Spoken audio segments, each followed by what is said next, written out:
Hello students, आज हम बात करने वाले हैं क्लास 8 के चैप्टर नंबर 3 स्क्वायर के बारे में। ठीक है, ये चैप्टर नंबर 3 का नाम स्क्वायर एंड स्क्वायर रूट है। ठीक, लेकिन इस वीडियो में बेसिकली जो है हम स्क्वायर के बारे में और उनकी कुछ प्रॉपर्टीज के बारे में बात करेंगे। ठीक है, तो चलिए सबसे पहले देखते हैं स्क्वायर्स के बारे में। ठीक है, तो बेसिकली सबसे पहले जानते हैं कि स्क्वायर्स होते क्या हैं। ठीक है, अगर कोई एक नंबर दिया गया है, ठीक है, मान लीजिए जो आपको दिया गया है 5। ठीक, 5 का अगर हम उसी में मल्टीप्लाई कर दें, ठीक है, अगर किसी एक नंबर का उसी नंबर में मल्टीप्लाई कर दिया जाए तो जो नंबर मिलता है उसको हम स्क्वायर कहते हैं। ठीक, whenever a number is multiplied by itself then the number is obtained is known as the square of the particular number। ठीक है, जैसे मान लीजिए 5 दिया हुआ है तो 5 का मल्टीप्लाई अगर हम 5 से ही कर दें, ठीक है, इसका मल्टीप्लाई इसी के साथ, तो जो नंबर हमको मिलेगा 5 5 जा 25। ठीक है, यानी कि 25 जो है वो स्क्वायर होगा ऑफ 5। ठीक है, ये जो है 5 का स्क्वायर होगा। ठीक, चलिए एक और एग्जांपल लेके देख लेते हैं। मान लीजिए जैसे दिया है 4। ठीक, अगर हम 4 का मल्टीप्लाई 4 में करें तो हमको 16 मिल जाएगा। ठीक, यानी कि 16 इज द स्क्वायर ऑफ 4। ठीक है, इसी तरह जो है बेसिकली 4 का स्क्वायर 16 हो गया, 3 का स्क्वायर 9 हो गया। ठीक, तो आपको जो है आपको कम से कम एटलीस्ट जो है कैलकुलेशंस को इजी करने के लिए 30 तक तो स्क्वायर याद कर लेने चाहिए। ठीक, जैसे 1 का स्क्वायर 1, 2 का स्क्वायर 4, 3 का स्क्वायर 9, 4 का स्क्वायर 16, 5 का स्क्वायर 25।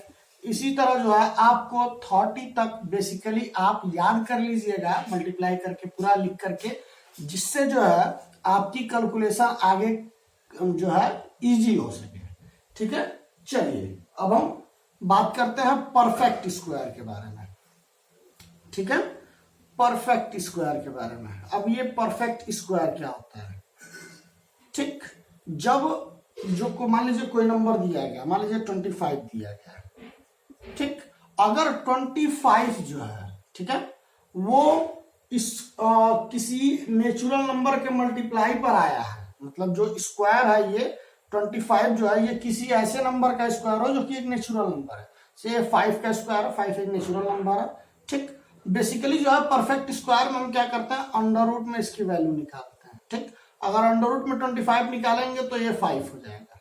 ठीक, तो ये जो बेसिकली परफेक्ट स्क्वायर आपको जो है थोड़ा सा और जब स्क्वायर रूट निकालेंगे तो वहां पे आपका ये कंसेप्ट थोड़ा सा और क्लियर हो जाएगा। ठीक, बेसिकली अभी हम यहाँ पे थोड़ा सा बस इतना ही जानते हैं। ठीक है, जिससे जो है आप थोड़ा सा आगे कैलकुलेशंस को कर सकें। ठीक, अब हम बात करते हैं कुछ प्रॉपर्टीज के बारे में। ठीक है, properties of square of natural number. Properties of square of natural number.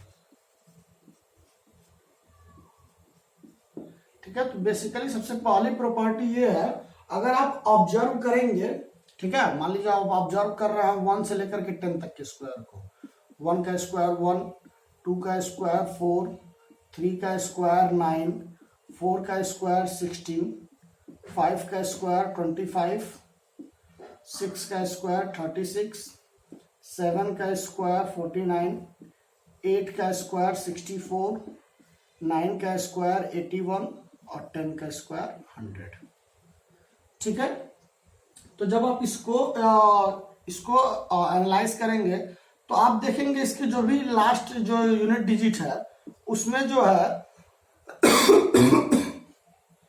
उसमें जो यूनिट डिजिट है उसमें ऐसा कोई नंबर नहीं है जैसे कि लास्ट में जिसके 2 हो, 8 हो, ठीक, 2 हो, 8 हो, 7 हो या फिर 3 हो।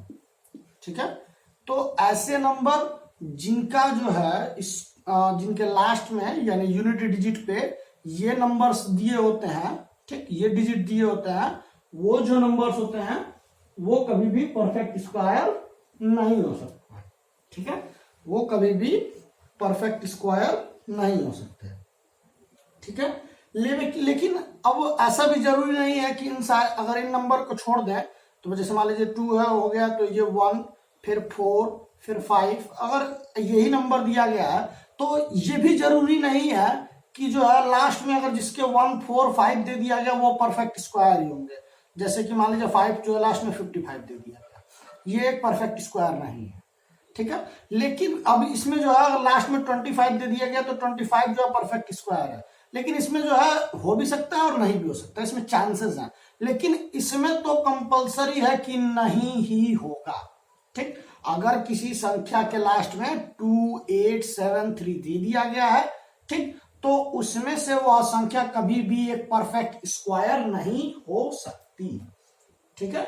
चलिए अब हम बात करते हैं प्रॉपर्टी नंबर 2 के बारे में, ठीक है। तो प्रॉपर्टी नंबर 2 बेसिकली ये कहता है कि अगर कभी भी जो है हम इवन नंबर का स्क्वायर निकालते हैं, प्रॉपर्टी नंबर 2 है कि जब कभी भी हम इवन नंबर का स्क्वायर निकालते हैं, ठीक है, तो हमको जो नंबर मिलता है वो इवन ही मिलता है, ठीक है, ठीक। जैसे मान लीजिए अगर हम 4 का स्क्वायर निकाला तो 16, ठीक, 8 का निकाला तो 64, 2 का निकाला जाए तो 4, ठीक, 6 का निकाले तो 36। आप जानते हैं कि 2 4 2 8 6 ये सारे जो है इवन नंबर है, तो इनका जो स्क्वायर आ रहा है 16 64 फिर 4 फिर 6, ये जो है इवन नंबर है, ठीक। इवन नंबर बेसिकली जान लीजिए आप क्या होता है, आप 8th क्लास में है तो बेसिकली चीज जानते होंगे, अगर नहीं जानते तो बता देते हैं। Even number the number which is divisible by 2, वह संख्या जो 2 से कंप्लीटली डिविजिबल हो उसको हम इवन नंबर कहते हैं, ठीक है। तो जो इस इवन नंबर का स्क्वायर होता है वो हमेशा इवन ही आता है, ठीक है। चलिए अब हम अगला क्वेश्चन, अगला प्रॉपर्टी देखते हैं, ठीक है। अगली प्रॉपर्टी इसी से मिलती जुलती है, प्रॉपर्टी नंबर 3। अगर कोई ऑड नंबर दिया गया है और उसका स्क्वायर किया जाए तो हमको हमेशा ऑड नंबर ही मिलेगा, ठीक। जैसे कि मान लीजिए आपको दे दिया गया 3 का स्क्वायर निकालेंगे तो 9, फिर 7 का निकालेंगे तो 49। ऑड नंबर क्या होते हैं, जो 2 से कंप्लीटली डिविजिबल ना हो, ध्यान रखिएगा कि वह नंबर नहीं जो 3 से डिवाइजिबल हो, ठीक। लेकिन बात ये होती है कि ऑड नंबर उसको कहते हैं जो 2 से कंप्लीटली डिविजिबल ना हो, ठीक है। कई बच्चों के मन में कंफ्यूजन होता है कि जो नंबर 3 से कटेगा उसको ऑड नंबर कहते हैं, ठीक है। ऑड नंबर वो नंबर होता है जो कि 2 से कंप्लीटली डिविजिबल ना हो, ठीक। अब यहाँ पे कुछ आप और एग्जांपल ले लीजिए, जैसे कि मान लीजिए 9 का ले लिया जाए तो 9 9 जाए 81 हो जाएगा, ठीक। अगर हम 5 का ले लेते हैं तो 25, ठीक। तो जब भी हम ऑड नंबर का स्क्वायर करेंगे तो हमको हमेशा ऑड नंबर ही मिलेगा, ठीक है। चलिए अब जो है हम अगली इंपॉर्टेंट प्रॉपर्टी थोड़ी सी देख लेते हैं। अगली प्रॉपर्टी है प्रॉपर्टी नंबर 4, ठीक है। अगली प्रॉपर्टी है प्रॉपर्टी नंबर 4, ठीक। यहां ये प्रॉपर्टी कहता है कि मान लीजिए जो अगर 2 कॉन्जिक्यूटिव नंबर दिए गए हैं, नेचुरल नंबर, जैसे मान लीजिए 9 है और मान लीजिए 8 है और 9 है, ठीक। ये 2 कॉन्जिक्यूटिव नंबर का मतलब एक नंबर छोटा फिर एक नंबर उससे जस्ट 1 बड़ा, ठीक है, ये कॉन्जिक्यूटिव नंबर हो गया। तो जब 2 कॉन्जिक्यूटिव नंबर जो होते हैं अगर हम उसका स्क्वायर करें, स्क्वायर करके डिफरेंस लें तो वो इक्वल होता है इन दोनों नंबर के सम के बराबर। चलिए देख लेते हैं थोड़ा सा और अच्छी तरीके से क्या होता है ये। मान लीजिए अगर आप 9 का स्क्वायर करेंगे, ठीक, उसके बाद जो है 8 का स्क्वायर करेंगे और इन दोनों को माइनस करेंगे, ठीक है, इसको माइनस करेंगे तो जाएगा 9 9 81 और ये 8 8 जा 64 विच इज इक्वल टू 17। आप गौर करिएगा 17 जो है वो इक्वल होगा 9 + 8 दोनों, ठीक है। वो जो प्रॉपर्टी होगा वो इक्वल होगा 9 + 8, ठीक है। चलिए अब जो है हम और आगे देखते हैं, ठीक है स्टूडेंट्स। तो उम्मीद करते हैं ये प्रॉपर्टी जो है आपको समझ में आ गई होगी, ठीक है। चलिए अब हम एक और प्रॉपर्टी के बारे में बात कर लेते हैं, जो कि है प्रॉपर्टी नंबर 5। ठीक है, प्रॉपर्टी नंबर 5 ये कहता है कि अगर हम किसी एक नेचुरल नंबर n का जो है, मान लीजिए नेचुरल नंबर n दिया गया है, अगर इसका स्क्वायर करेंगे, ठीक है, तो ये इक्वल होगा first of some odd natural number. ठीक है, ऑड नेचुरल नंबर के सम के बराबर होगा। ठीक है, चलिए देखते हैं ये जो है और क्या है। बेसिकली इसको थोड़ा सा और डीपली बात करते हैं। जैसे कि मान लीजिए आपको दिया जाए 3, ठीक, 3 एक नेचुरल नंबर है, इसका अगर हम स्क्वायर करें तो ये किसके इक्वल होगा, 9 के। ठीक, तो अब ये जो है बेसिक इक्वल हुई, इसके भी होगा first of 3 odd natural number.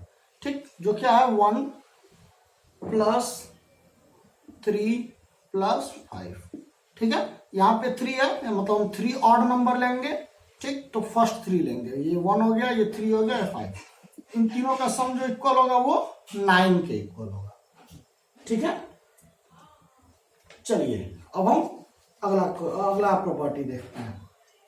ठीक है, अगली प्रॉपर्टी है प्रॉपर्टी नंबर 6।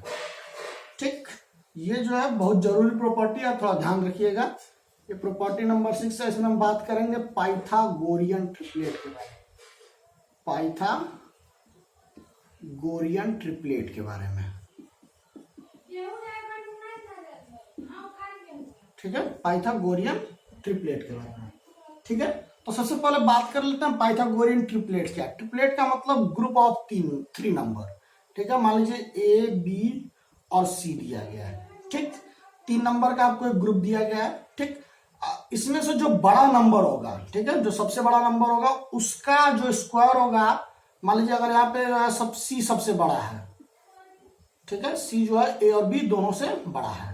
ठीक, तो जो C होगा उसका स्क्वायर इक्वल होगा किसके, इन दोनों के स्क्वायर के, यानी कि A के स्क्वायर और B के स्क्वायर के इक्वल होगा। ठीक है, इसी को कहते हैं पाइथागोरियन ट्रिपलेट। ठीक है, बेसिकली आप जो है आगे पढ़ेंगे, ये जो है पाइथागोरस थ्योरम के नाम से भी जाना जाता है। ठीक है, तो उम्मीद करते हैं ये सारी चीजें आपको समझ में आ गई होंगी। अगर अभी भी आपको कोई दिक्कत है तो आप हमें कमेंट जरूर करिएगा, हम आपकी क्वेरीज को सॉल्व करने की पूरी कोशिश करेंगे। ठीक है, मिलते हैं आने वाले वीडियोस में, जिसमें हम बात करेंगे इस पर बेस्ड कुछ क्वेश्चंस के बारे में, और आने वाले वीडियोस में हम स्क्वायर रूट के बारे में भी बात करेंगे। ठीक है, तो चलिए मिलते हैं आने वाले वीडियोस में। अभी के लिए धन्यवाद।